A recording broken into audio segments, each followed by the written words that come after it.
Taylor, grab me up. The interview took place in a dimly lit room in London's West End, a space filled with the quiet elegance of old books, black and white portraits of forgotten artists, and the scent of polished wood and dust that always seems to linger in rooms where too many confessions have been made. Sam Heughan walked in exactly on time, dressed simply in a navy shirt and worn jeans, his manner disarmingly ordinary, almost humble. Yet there was something in his eyes, a quiet, restless depth that betrayed the calm exterior.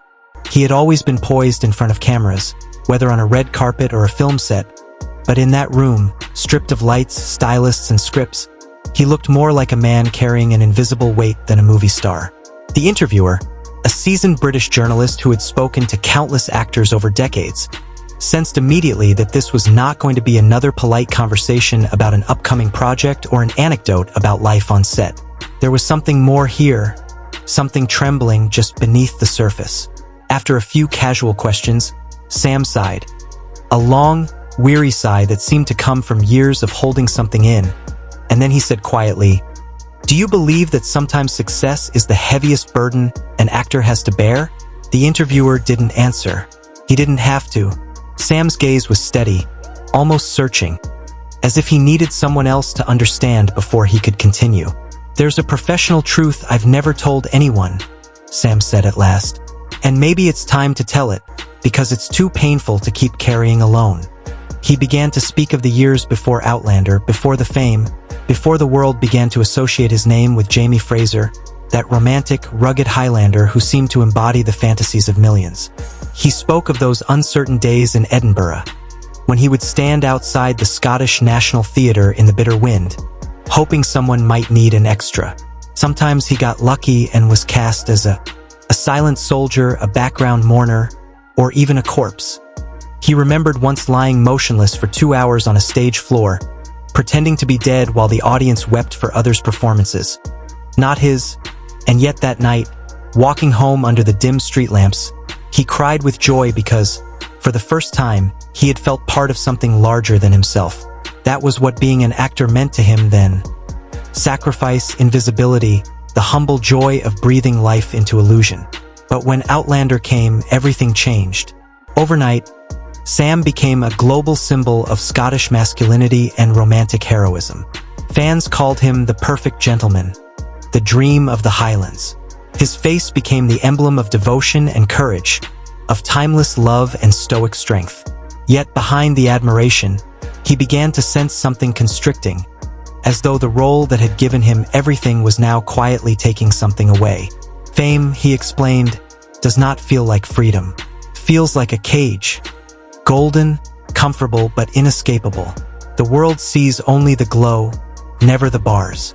"Everyone thought I was living the dream," he said softly. "And maybe I was.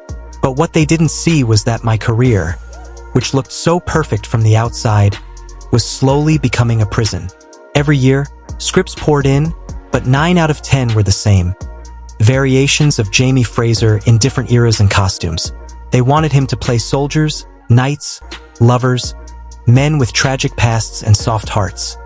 All echoes of the same man. They didn't want Sam," he said. "They wanted Jamie in disguise." Even when he tried to break away, to audition for roles that were quieter, more broken, more human, he was met with the same request. "Can you make it a little more Jamie-ish?" That phrase haunted him. It was as though the world refused to see him without the shadow of the character he had created. "I wanted to play someone ordinary," he confessed. "A teacher struggling with loneliness, a father battling mental ill, a man trying to forgive himself. But every time I walked into a room, people had already made up their minds about who I was supposed to be." This slow erasure of identity, he said, was the cruelest part of success, the way it blurs the line between the performer and the performance. Over time, he began to notice the change in himself. Every performance became a small act of self-betrayal, he admitted. "I was no longer acting from truth but from expectation. I was giving the audience what they wanted, not what I felt." During the later seasons of Outlander, despite the continued praise and affection, he began to feel strangely hollow. "I knew my lines, I delivered the emotions, I smiled, I cried on cue, But somewhere inside, I wasn't feeling anything. I became a machine built to perform sadness and joy, not to live them. There were nights when, after filming ended, he would sit alone in front of the hotel mirror, staring at his reflection not to adjust his hair or makeup, but to ask himself one unanswerable question. Am I still an actor, or just a living extension of a character who stopped belonging to me long ago? That was when he began to realize that fame has its own kind of silence, the kind that grows louder the longer you ignore it. People assume that actors crave attention, that they live for the applause, but for Sam, the applause had begun to sound like a storm that drowned out his own voice. He started questioning whether the art he loved had quietly turned into performance without purpose. Acting, he said, used to be about transformation, about stepping into someone else's truth. But when you are only asked to repeat the same truth over and over, even transformation becomes imitation. I think what hurts most, he said quietly, is not the typecasting, not the criticism, not even the exhaustion. It's the fear that I've become a version of myself that no longer belongs to me. There were times he considered walking away completely, disappearing from the screen, reclaiming anonymity, but something in him, a sense of responsibility or perhaps guilt, kept him going. The fans gave me everything, he said, and I owe them my gratitude. But sometimes gratitude can feel like another chain around your heart. The interviewer, sensing the depth of his conflict, asked if he still found joy in his craft. Sam paused for a long moment before answering. Joy comes in fragments now, he said, in the small, honest moments between takes, when the camera's not rolling and I'm just talking to another human being, not pretending to be someone else. But those moments are rare. He spoke of how acting had once felt like a calling, something sacred.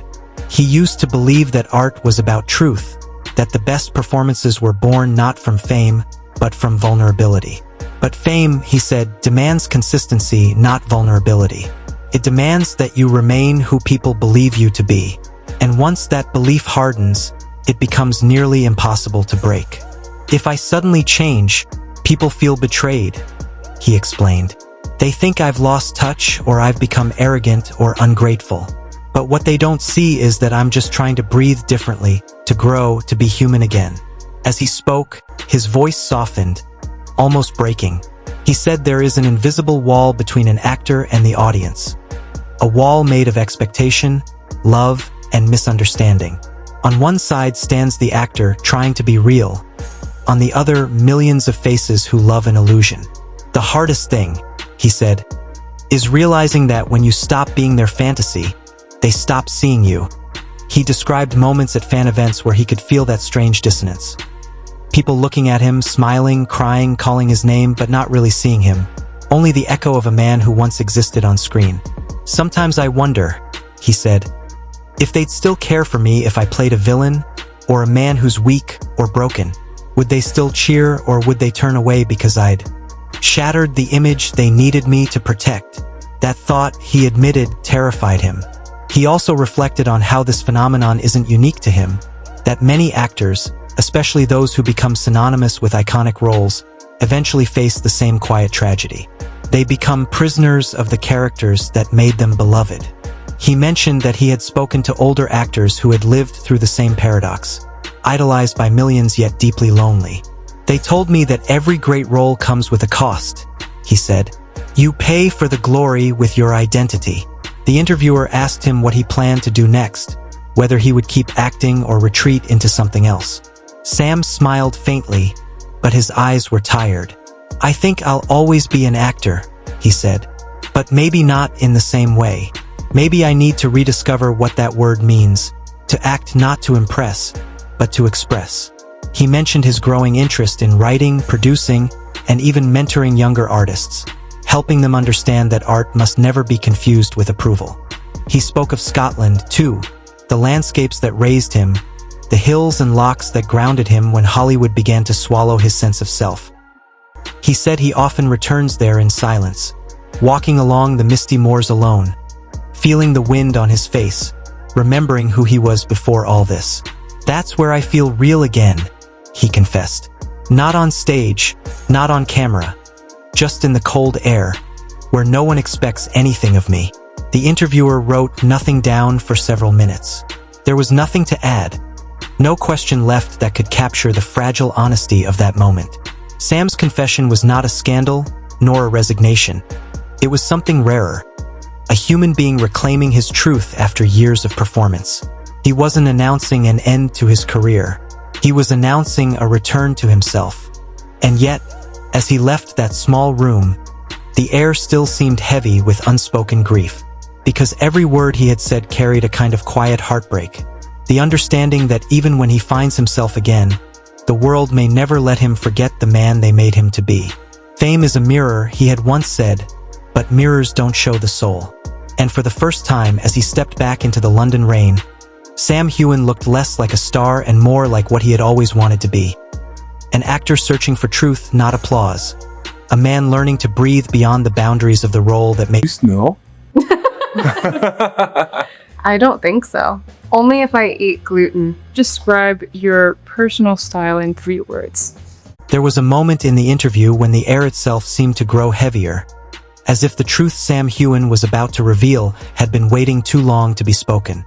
He began to talk about the moment he realized the weight of the image the world had built around him, the invisible cage made of admiration, expectation, and fantasy. "I once played a villain in an independent film," he said, his voice calm but laced with quiet resignation. "It was a small project, raw, honest, something that reminded me why I started acting in the first place. But when the trailer came out, the internet exploded with disappointment. Thousands of comments flooded in. Jamie would never do that." He paused and smiled bitterly, as if even now the memory stung. "They weren't angry at the character. They were angry at me, because I dared to be someone else." For a long moment he stared at the table between them, running a hand through his short hair. "Even when I cut my hair for another role," he added, "people criticized it. They said, Jamie would never cut his hair like that. And I thought, I'm not Jamie. I'm Sam. But in their eyes, I'm not allowed to be different from him." He leaned back, sighing. "I love my fans. They're the reason I have a career, and I'm deeply grateful. But sometimes it feels as though I'm living as a character they created for me. Always brave, always noble, never sad, never weak. They don't want to see me fail, but what they don't realize is that by not allowing me to be flawed, they've taken away my humanity." He admitted that this quiet suffocation eventually pushed him to the edge. There was a time, around 2022, when he nearly gave up acting altogether. "I don't think people understand what it feels like to lose yourself slowly," he said softly. "It's not a dramatic collapse. It's quiet. You wake up one morning and realize you've been performing even in your private life." He paused before adding, "That year I wrote a handwritten letter to my manager. I said, if I still feel this way in 6 months, I will quit acting." I folded the letter and kept it in a drawer by my bed. Every morning for 180 days, I opened that drawer, read the letter, and asked myself the same question. Am I still doing this out of love, or just to avoid disappointing people? His voice trembled slightly, not with fear but with the memory of exhaustion. Every time I received a new script, I couldn't tell anymore whether I was choosing it because it moved me, or because it kept me safe inside the image everyone wanted to see. He described one particular day on set, cold, gray, the kind of day where the rain feels like it seeps through your soul. He was filming a crying scene for a period drama, standing in the rain as cameras rolled. When the take ended, everyone around him applauded, saying it was beautiful, cinematic. The way the raindrops merged with his tears, making it look almost poetic. But no one realized that those weren't acting tears. "Those were real," he said quietly. "Not for the character, but for me, because I didn't know who I was anymore." He looked away, almost embarrassed by his own honesty, but then smiled faintly. "That was the day I stopped pretending everything was fine. Something in me cracked, but in that crack, I think the light started to get in." He went on to speak about what he called the turn and the awakening. Just when he felt closest to giving up, an unexpected offer came his way. A small, independent theater production in Edinburgh. No cameras, no interviews, no social media buzz. Just a rented room, 20 chairs, and a script about an old man slowly losing his memory. It was the smallest audience I've ever performed for, he said, his eyes brightening. Sometimes only 15 people showed up. There was no pressure, no glamour, just the rawness of truth. And for the first time in years, I felt alive. He smiled as he remembered it. I played a man with dementia, someone who forgets everything he's ever been. It sounds sad, but in that forgetting, I found myself again. No one asked me to be masculine. No one mentioned Jamie Fraser. I was just Sam. A real man with real feelings trying to be honest in a small, cold room. That experience, he explained, saved him. It reminded him that acting isn't about fame or approval. It's about connection. We forget sometimes, he said, that the art begins long before the audience arrives. The art is in the vulnerability, in showing your soul even when it's uncomfortable. He spoke about how, in that Edinburgh theater, he reconnected with the version of himself that used to wait outside the National Theatre doors, praying for a chance just to be seen. That's who I want to be again, he said. Not the man in the posters, but the one who goes home happy just because he got to tell the truth. Then came what he called the final confession. He looked up at the journalist with eyes that seemed lighter now, almost peaceful. I love acting, he said, but for the past 10 years, I've been living like a ghost, an actor who wasn't free. He didn't say it with bitterness, but with a kind of quiet acceptance, like someone finally setting down a heavy bag they'd been carrying for miles. I'm not saying this to complain, he continued. I'm saying it to send a message to younger actors. Never lose yourself in a role, no matter how big it is. Don't let success steal your reflection. The journalist, deeply moved, didn't interrupt. It was one of those rare interview moments when silence felt more powerful than words. When asked what he planned to do next, Sam finally laughed. A real, defiant laugh that seemed to break through all the solemnity. What's next? He repeated. I'll start over. I'll choose again. Maybe it'll be a small stage. Maybe it'll be a film no one watches. I don't care. I just want to feel it again. That same joy I felt when I played a dead body on stage. And went home crying with happiness because I'd been lucky enough to act. His eyes shone now, not with fame, but with clarity. Success is beautiful, he said. But doing something with your heart, that's what makes you want to live. As the rain tapped against the window, he reflected on how much his journey had taught him about the price of authenticity in an age obsessed with image. The truth is, he said thoughtfully, fame gives you visibility, but it takes away your invisibility, and invisibility is where art grows. When no one's watching, that's when you're free. He admitted that he used to envy anonymity, the ability to walk through a crowd unnoticed, to fail quietly, to start again without headlines. Now I think that's the real luxury, he said, to be able to explore yourself without the world comparing you to your past. He also spoke tenderly about his fans, acknowledging the strange paradox of gratitude and grief that fame creates. They love Jamie, he said, and through that love, they've given me everything, opportunities, friendships, even a sense of belonging. But at the same time, they've also built a shadow that I've been living under. I don't blame them. I think it's human nature to hold on to what inspires us. But I've realized that if I don't step out of that shadow, I'll disappear completely. He smiled then, not in resentment but in understanding. Maybe that's why I had to break down, to remember that I'm not here to be adored. I'm here to be alive. As the interview drew to a close, the journalist noticed that Sam's tone had shifted from confession to quiet resolution. There was no bitterness in his words, only peace. What I've learned, he said finally, is that the only real success is inner peace. You can have all the fame, the awards, the applause, but if you can't look in the mirror and recognize the person staring back, then none of it matters. He leaned forward slightly, his voice soft but unwavering. I'm ready to start again. Not as a star, not as Jamie Fraser, but as Sam Heughan, a man who loves his craft, who's made mistakes, and who's finally ready to tell stories that mean something. When he stood to leave, the room seemed quieter than before, as if even the walls were holding their breath.